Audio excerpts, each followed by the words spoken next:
Welcome back. I'm Muggsy, and today I'm going to explain omega-3 fatty acids.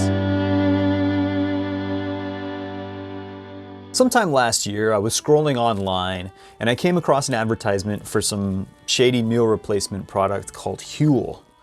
And I was kind of intrigued because they made a claim that one serving of Huel contains more omega-3s than a can of sardines. And in fact, I think some of their marketing claims were twice as many omega-3s than a can of sardines.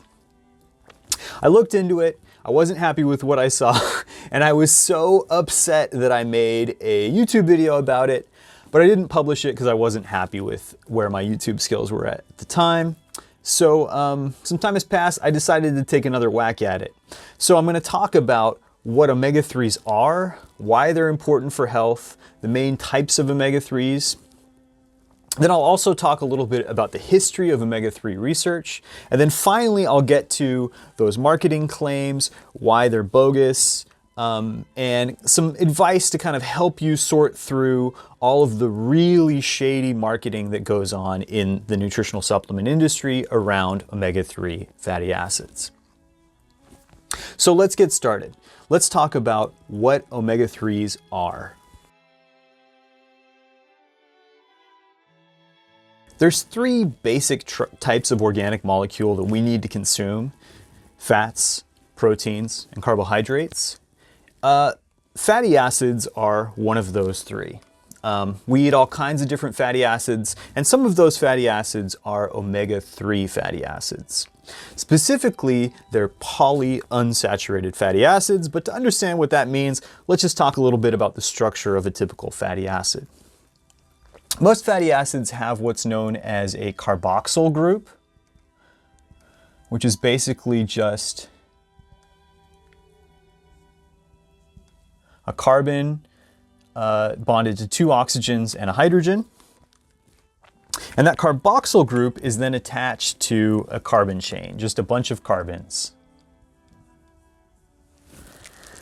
If those carbons only have single bonds, they're basically just surrounded in hydrogens, like so. We call that a saturated fatty acid. And you're probably familiar with saturated fats like those found in butter or animal fat.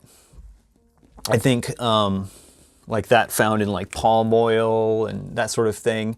They're solid at room temperature, typically. And typically they're also worse for cardiovascular health, meaning that if you eat a whole bunch of them, it might have bad outcomes for your cardiovascular system in terms of heart disease and stroke, that kind of thing. Of course, trans fats are even worse. We're not going to talk about those today, but trans fats are kind of a similar vein.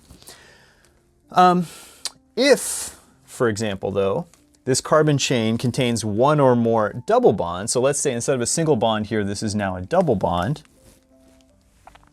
we're not going to be able to accommodate these hydrogens anymore. This kind of forms like a bend in the structure of the molecule, and it makes it so a bunch of these individual fatty acids can no longer just lay next to each other tightly. So it's no longer typically solid at room temperature. This is an unsaturated fat. So a saturated fat has nothing but single bonds in its carbon chain. If there's one or more double bonds, it's an unsaturated fatty acid. Okay, let's just draw this out the simplified way. So if I just write COOH and then I use this kind of diagonal line to represent the carbon chain, if I have a single double bond in there, like pictured above, that's a mono unsaturated fatty acid. Mono for one because it has one double bond in the carbon chain. If there's multiple double bonds, and that becomes a polyunsaturated fatty acid. And that's what omega-3 saturated, omega-3 fatty acids are. They're polyunsaturated fatty acids. Omega-3 is also really useful. It's basically just telling us that the third carbon from the end is where the first double bond starts. So this would be 1, 2, 3. So let's erase this one. If there were a double bond here, this would be an omega-3 fatty acid. That's all they are. Polyunsaturated fatty acids with a double bond that starts right here at the third carbon from the end. So up above, it would look a little bit something like this. 1, 2, 3, it would start here. That's a double bond. These hydrogens would now no longer be required. We would need one here. Boom. Okay, so now in both cases, we have an omega-3 fatty acids pictured, although in reality, this carbon chain is much too short. Let's talk about some specific omega-3 fatty acids. There's 3 main ones that we want to concern ourselves with. Here are the 3 main omega-3s. This one has 22 carbons in the carbon chain. It's the longest of the 3, and it's called DHA, which stands for docosahexaenoic acid. Docosa means 22, hexanoic means 6, and oic acid is how many fatty acids end. So what this is telling us is it has a carbon chain 22 carbons long, and it has 6 double bonds in that chain. 1, 2, 3, 4, 5, 6. Again, because it has more than one double bond, it's a polyunsaturated fatty acid, and because its first double bond starts 3 carbons from the end, if we call this the omega carbon, this would be omega-1, omega-2, omega-3 right there where that first double bond starts. So DHA is an omega-3 fatty acid. It's the longest of the 3. DHA is thought to be important for cognitive function, brain health, eye development, mostly neurological things. That's why it's super important for babies to get DHA. They pretty much get all they need in the form of breast milk, especially if the mom is eating foods high in omega-3s.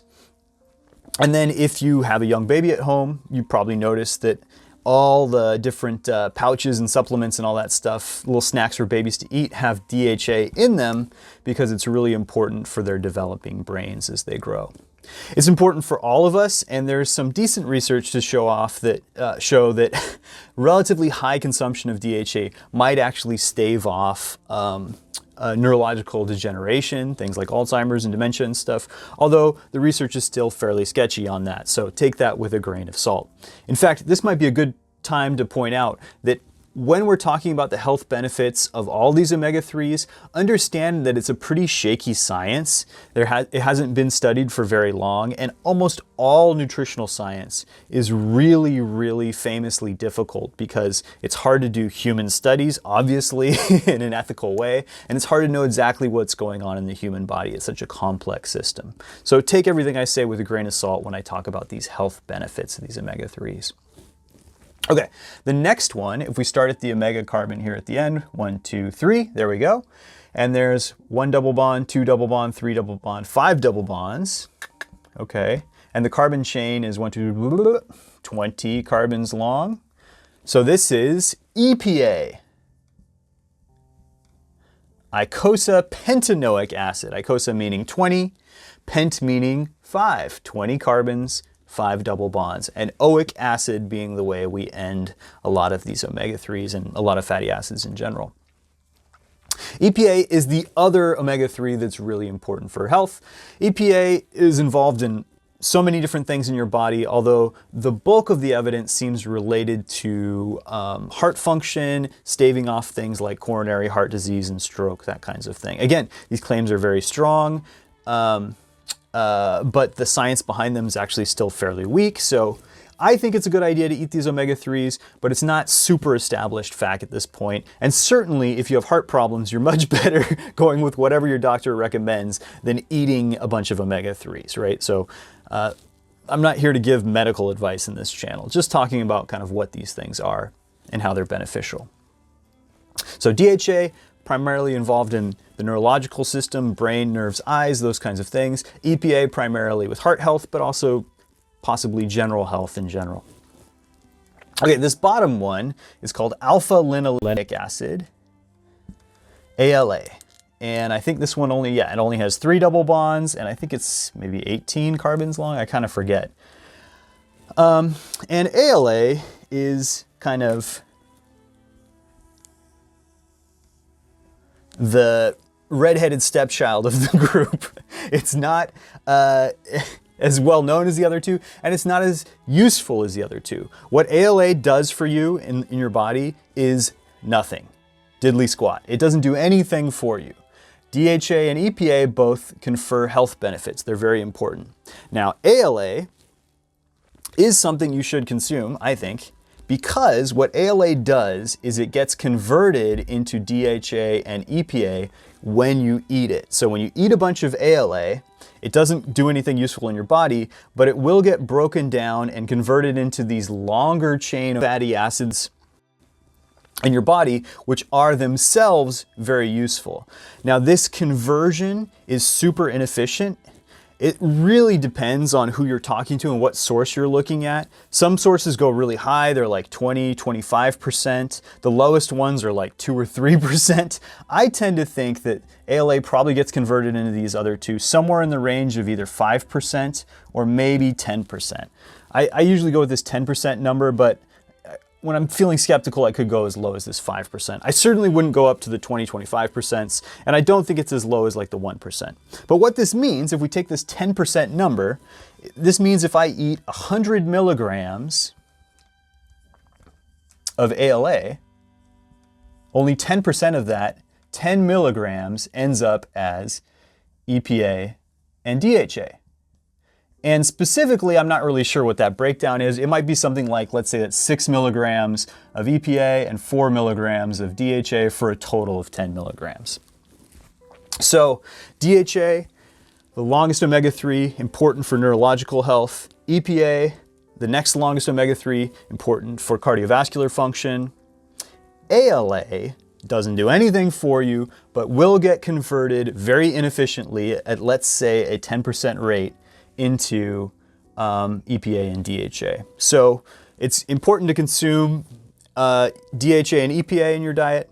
If you can't get DHA and EPA, then ALA is a good way to go. You're just going to need to eat way more of it. Let's talk about what kind of foods we're talking about here for DHA, EPA, and ALA, and what kind of amounts we're talking when you consume them.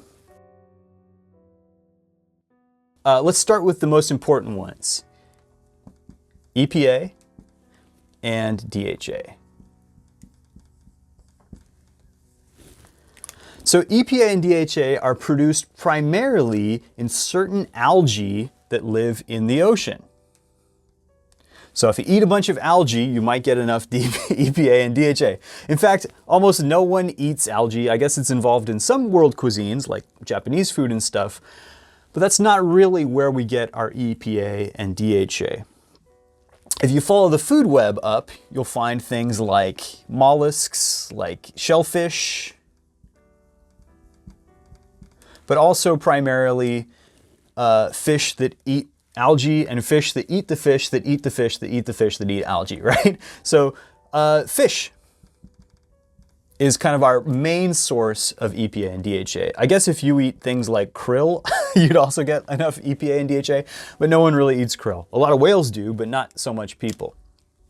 So primarily we're talking about eating fish and shellfish, really fish. And fatty fish like sardines, herring, salmon are just wonderful sources of EPA and DHA. And if you include these things in your diet, you'll get plenty of EPA and DHA, more than you need. Now, how much do you actually need? Well, this is a relatively new science and it's very, very murky. There's a lot of work to be done here. So even like the National Institute of Health here in America is really reluctant to put out an actual number for how much EPA and DHA you should consume. I think two of the numbers you'll see around a lot that I think are pretty useful are 500 milligrams and 650 milligrams. And these might depend how old you are and what stage of life you're in and all kinds of things like that. A lot of researchers that are really bullish on omega-3s might say something like 1.5 grams or something like 1,500 milligrams, or as high as, let's say, 2 grams, 2,000 milligrams. But those are really high estimates. I prefer to go with these numbers, somewhere in the neighborhood of 500 milligrams and 650 milligrams. My family, we actually love to eat fish. We eat fish you know, like 2 or 3 meals a week, and then sometimes for leftovers and stuff. So we're pretty good at hitting our omega-3 target almost entirely on fish alone. If you don't eat fish, you're a vegetarian, vegan, something like that, that's okay. There's still other ways to get your omega-3s in, and this is where ALA comes in. Remember, ALA isn't useful at all. It doesn't give you the health benefit you get from EPA and DHA, but it can be converted into EPA and DHA. You're just gonna need a lot more of it because that conversion rate is only about 10%. So you're gonna need to eat 10 times as many milligrams of ALA than you would of EPA and DHA. ALA is found in lots of different grasses, like flax and chia are kind of 2 of the more famous ones. I'm not big on the taste of flaxseed, but I like chia seeds a lot. We have them in our house. I put them in smoothies, that kind of thing. They have a really cool, you know, when they rehydrate, they get all mucilaginous, and it's like a really fun texture in your drinks and smoothies and stuff. I know that sounds weird, but give it a try. They're also in things like walnuts. They're in some legumes, some beans and stuff. You can even find them in things like Brussels sprouts. But I would say these and more, it's in more vegetables, maybe in small amounts in almost all vegetables. But these guys, it's way smaller amounts than these 2 up here. So if you really want to supplement ALA really well, it's good to focus on flax and chia. And if you're like me and you don't want to buy a bunch of weird products and stuff, it's probably better to just get yourself a big thing of flax seeds or chia seeds and just eat those. You know, put them into your food, put them in your smoothies, your cereal, however you like to do this, your oatmeal. Hey, Editing Muggsy here. I forgot to mention an additional dietary source of ALA, and that's grass-fed beef, lamb, chicken, dairy, those sorts of things. So just how EPA and DHA are produced in algae and then they collect in fish via the food web, same thing happens with ALA. ALA is found obviously in flax and chia and other grasses and sedges, plants. So when an animal eats in a pasture, they eat a lot of these plants that contain ALA, and they collect ALA in their bodies. So when you butcher the animal, there's ALA in the meat. Same thing with like butter and dairy. A cow that's eating a lot of flaxseed and eating a lot of just plants and grasses instead of, you know, being raised on corn, it's going to have some ALA in its milk and in its butter and those sorts of things. The opposite is true of like feedlot livestock. They eat a lot of corn and grain and stuff, which doesn't have omega-3s and actually has a lot of omega-6s. So eating those kinds of proteins will actually make your omega-3 deficit even worse. But eating pasture, grass-fed livestock and also dairy and eggs will actually give you a little bit of ALA. Now, some word of caution here, this is actually a pretty small amount, so it's going to be really hard, even if you're eating nothing but grass-fed beef and dairy and eggs and that kind of thing. It is going to be kind of hard to hit your omega-3 target this way. It's much better to rely on fish for EPA and DHA and then flax and chia for ALA. The exception here, and this is an interesting one, is eggs. So there are eggs on the market that are a result of basically feeding chickens like high quantities of flaxseed. And so the chickens eat the flaxseed, they convert some of the ALA in the flaxseed into DHA, and then when they lay their eggs, they're giving those essential omega-3 fatty acids to their babies, to the chicks. And so these eggs have a good amount of ALA in them, but also some DHA. So to me, this is a pretty clever way of taking the omegas from flaxseed, which I think, again, I don't really like the way flaxseed tastes. But if you feed it to a chicken and then feed me the egg, I can't taste the flaxseed anymore, but I'm still getting some of the omegas. So this is a pretty clever way of getting omegas into your diet. ALA is found primarily in grasses. EPA and DHA are manufactured in algae in the oceans, and so they can be found in shellfish and fish, who are the consumers of the algae, or the consumers of the thing that ate the thing that ate the thing that ate the algae. So yeah, if you get a lot of fish in your diet, like you eat kind of a Japanese style diet or something like that, you probably get plenty of omega-3s in your diet. If not, then if you don't like fish, don't eat fish, or don't eat enough fish, you really need to look at the ALA and find ways of getting flaxseed and stuff, chia seed into your diet. Or you could take fish oil pills or something like that, but they taste pretty gross. So that's what omega-3s are and where they can be found in our food. But how did we discover this? What's the history of our knowledge about omega-3s? Well, it really begins in the 1920s with George and Mildred Burr, a husband and wife team that looked at these different fatty acids and came up with the idea that some of them are essential. Now, in nutrition science, essential means that it's something you need to take into your body. There are basically 9 essential amino acids. These are amino acids that you need to eat via your food because your body doesn't make them. Essential vitamins are vitamins you need to get from your food because your body doesn't make them. There's plenty of stuff that your body needs that your body makes, but that stuff's non-essential because it all happens inside of you, unless there's something wrong with your body, in which case I guess it becomes essential. But they found that there are certain fatty acids that are essential, which was a new idea at the time. Specifically, the really important one was omega-6s. Now, omega-6s, well, that's kind of a weird looking omega, but okay. Omega-6s, as you might guess, have the first double bond, 6 carbons from the omega carbon, the carbon at the end. So they're also polyunsaturated fatty acids. Omega-6s are important for your health, but they're found in a lot of different vegetable oils. They're also found in grains like corn and stuff. So the deal with omega-6s is our Western diet, and most diets around the world, are so incredibly full of omega-6s that even though they're essential for health, you don't need to supplement with them because you're already getting too many of them. And in fact, there's some evidence to say that the ratio of omega-6s to omega-3s matters. So if you're getting a lot of omega-6s, you need to also get a lot of omega-3s. If you're getting, just enough, a small amount of omega-6s, then maybe a small amount of omega-3s will balance them. But there's some evidence to say that since our diet is so full of these omega-6s, we need to get a lot of omega-3s to balance them out. They also, at the same time, discovered that omega-3s are important, but the effect was much greater with those omega-6s, so they focus on omega-6s. And for years, omega-3s are just kind of this footnote. It seems like maybe they're useful to eat, but we don't really know much about them. And we don't have a lot of good evidence to show that they're important for your health. That all changed in the 1970s now, where researchers in Iceland were looking at the diets of Inuits because they saw these Inuit populations had greatly reduced risk of cardiovascular disease. And they eat all kinds of fatty foods like whale blubber and things like that. And they eat lots and lots of fish.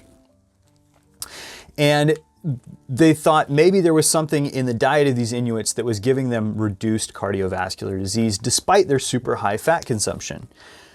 And when they did, they found that the omega-3s in the diet of these Inuits was what's really important.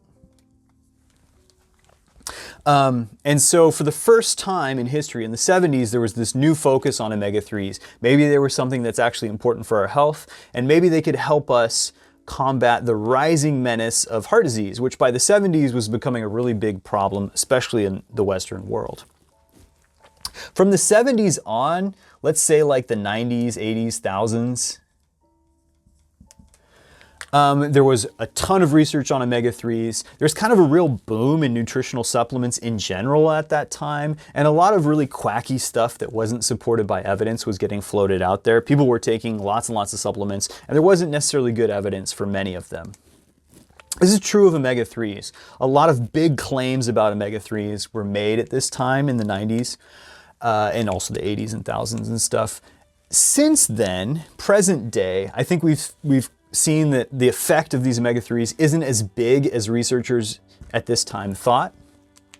But they still, in my opinion, I think are going to be useful for health. They're still something people should probably be eating. They're just not this magical thing, this panacea that they were thought to be during the 80s, 90s, and thousands.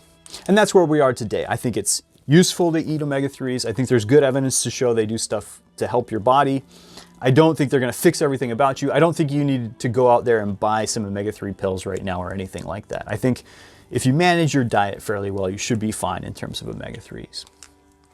Okay, so let's talk about some of these companies that make pills, that make meals. Let's talk about that Huel ad from the beginning of this video.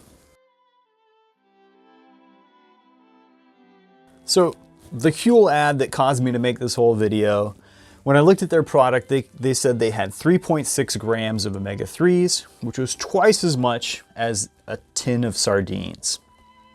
So I looked up how many omega-3s are in a tin of sardines, and I saw 1.8 grams. So 3.6 is twice 1.8. So on its face, that marketing claim is correct. 3.6 grams is twice 1.8 grams.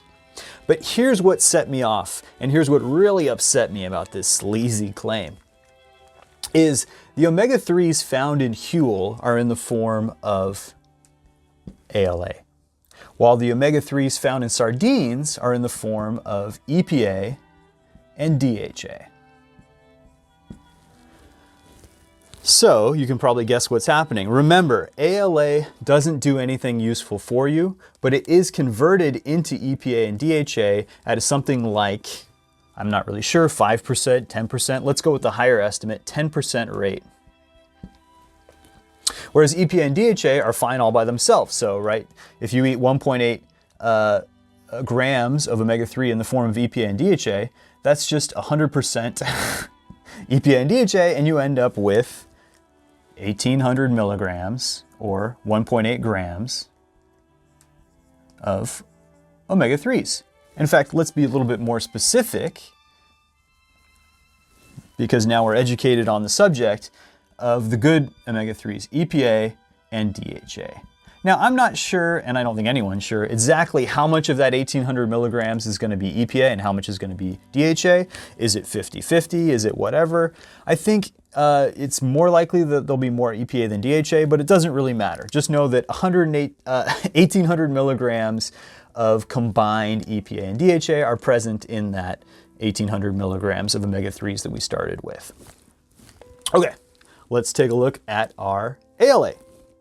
So this gets converted at a 10% rate. So if we started with 3,600 milligrams, we're going to multiply that by 10%. So therefore, 360 milligrams of it are EPA and DHA.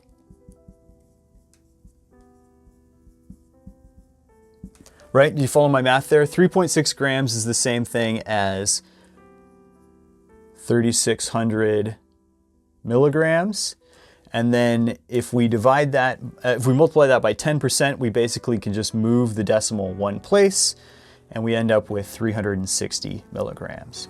So our Huel, when all is said and done, when you eat your Huel and your body converts all the ALA found in that Huel, probably in the form of flax seeds or chia seeds, something like that, it'll convert those 3,600 milligrams into 360 milligrams of EPA and DHA.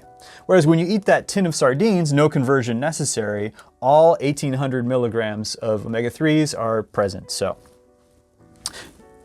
as you can see, even though their initial claim is correct, 3.6 is twice 1.8, when you're talking about the actual omega-3s that matter or that confer any health benefit, specifically EPA and DHA, not ALA, the sardines contain way more EPA and DHA than Huel. So this is basically a form of lying, I think. It's technically being correct, but being really sleazy in a way so they can fool you and I, the consumers, to sell their junk product, whatever Huel is. I've never had it. I don't plan on having it. I don't support companies like that. But okay, so let's look at the comparison here between these two. So basically, 360, how does that compare to 1800? Well, that's something like 20%, right? Am I doing the math there, right? I think that's 20%. I'll have to look that up later. But so 20%, or if you want to prefer to work in fractions, that's 1/5. So Huel, while they claim to have twice as much, way more omega-3s than sardines, when you look at the omega-3s that actually matter, it has way less. It has 1/5 of the omega-3s that are found in the sardines. And this is really something I want to talk to you about in this video. And that is, when you're consuming omega-3s as a product, if you're out there buying stuff for your baby or just stuff for your family, yourself, you really have to pay attention to if they're talking about ALA or EPA and DHA. Now, I'm not here to just hate on ALA. I think ALA is great. And I totally respect people who have a vegan, vegetarian lifestyle. That's super cool. Just know that if it is ALA, you're going to need a much larger number than if it's EPA and DHA. And remember, we said earlier that you want to consume somewhere in the neighborhood of, let's say, 500 milligrams of omega-3s a day. So if we use that 500 milligram amount, then you're getting a lot. You're getting more than 3 times that amount when you have a tin of sardines, so good for you. And Huel isn't that bad either. You're getting kind of close to that amount, but you'll need to eat multiple of these meals to get it. And by the way, I'm sure they contain way more calories and all kinds of weird things compared to just a simple can of sardines. So the can of sardines is better in every way. But if you really do want to get ALA in your diet, just remember you just have to get a lot more of it. Because remember, it gets converted at a really low rate into EPA and DHA. And by the way, I used a 10% rate. Again, it might be much lower than that. It might be 5%, it might be 2%. Maybe I'm wrong, maybe it's much higher and it's like 20%, but even if it's something like 25% conversion rate, this claim is still totally false and you would still need to eat way more ALA to get the same amount of EPA and DHA. As I mentioned at the beginning of this video, I made a video about this Huel thing a whole year ago. A little more than that, actually. So let's see what younger me has to say about this. And by the way, I don't want the comments filled with nasty stuff about how poorly I've aged. Another really awful thing these nutritional supplement food companies will do is they'll try and kind of hide what's in the product. They'll give it different names. Classic example of this is I used to work for a nutritional supplement company when I first got out of college. It was terrible. I moved on with my life. One of the things they did that just bugged the heck out of me is they would put sugar in their products and they would call it evaporated cane juice. Because it's sugar. You and I know what sugar is. It's sugar. But evaporated cane juice sounds organic. It sounds like it's something that grows out of the ground. It sounds exotic. It sounds like it might even be healthy for you. It's just a horrible thing you can do. Another thing they can do, besides just mislabeling things, is kind of aggregating things all together and calling it a blend. This is such a sleazy thing. So imagine you wanted to buy some gold for me, and I wanted to sell you some gold, but gold is very expensive. So I want to mix that gold with much cheaper metals. I would sell you a gold blend. And I would say, I'm going to give you a blend of metals, and there's some gold in it. Would that be a very smart purchase on your part? No, of course not, because you want to know exactly how much gold you're getting. But at least in the United States, our food and supplement laws are such that you can list ingredients as a blend. And with a blend, the only thing you know for certain is that the first ingredient in the blend is the most common, and then it goes down from there. The second ingredient is less common, and then the later ingredients in the blend are very, very uncommon. But you don't know exactly how many there are. So in many cases, you're getting a minute amount of the things you actually care about. A really, really bad offender in this category is Kachava, which is another Huel-like product. Some kind of drink that people enjoy playing pickleball on the beach. Kachava doesn't even tell you how many omega-3s it has. So Huel tells you how many omega-3s it has, but it doesn't tell you exactly how much of that is the good stuff, EPA and DHA. Spoiler, it's none. Kachava goes one step further, and it doesn't even tell you how many omega-3s it has. It tells you the amount of something called the omega-3 EFA plant fiber blend. And of this blend, there's some omega-3s in there. Now, whenever they do this, you can assume that the amount of the stuff you care about, in this case omega-3s, is going to be vanishingly small. And the stuff that's really cheap and easy to put in that product is going to be most of the blend. And in fact, if you look at this particular blend in their nutrition facts, you'll see that the #1 ingredient isn't anything having to do with omega-3s. It's organic, pure whole grain oats. Literally oats. Oats are incredibly cheap. You know, even if you buy them at the grocery store, they're cheap. And these guys buy them in huge quantities. So it's basically just filler is the majority of that blend. So for all you know, 9.6 grams of that blend is oats, and the remaining 0.02 grams is everything else. And some of those stuff down the list are actually pretty decent. Chia seed, flaxseed. Pretty cheap, but pretty decent. So stay away from anything that sells you blends. This is clearly a company that doesn't care about you or respect you enough to tell you how much of these products is actually in what you're buying. So if you want to actually know how much ALA is in this product, good luck. Maybe if you contact them, they'll tell you, but they should be upfront about it. Wow, what happened? My wife had a baby, okay, come on. It's been a rough year and a half. So anyway, what are my final recommendations? I would say #1 is let food be thy medicine. If you're in a position where you can add things like fatty fish and flaxseed into your diet, chia seed, then you should go ahead and do that. That's what I do and my family does. We love fish. We eat fish several times a week, so we probably get almost all of our omega-3s from there. Putting a little chia seeds in my smoothies here and there probably takes care of the rest. It's that easy. If you just feel like you don't have that kind of diet, you're like a burger guy or whatever, I totally get it, I love burgers, then maybe you might need to do omega-3 supplementation. You might need to take gross smelling fish oil pills or find some other way to get your omega-3s in there. Or maybe if you really are just a fast food all the time guy, you probably don't care enough to supplement omega-3s anyway, so that's fine, you do you. At the end of the day, I don't think this is a super important, critical thing.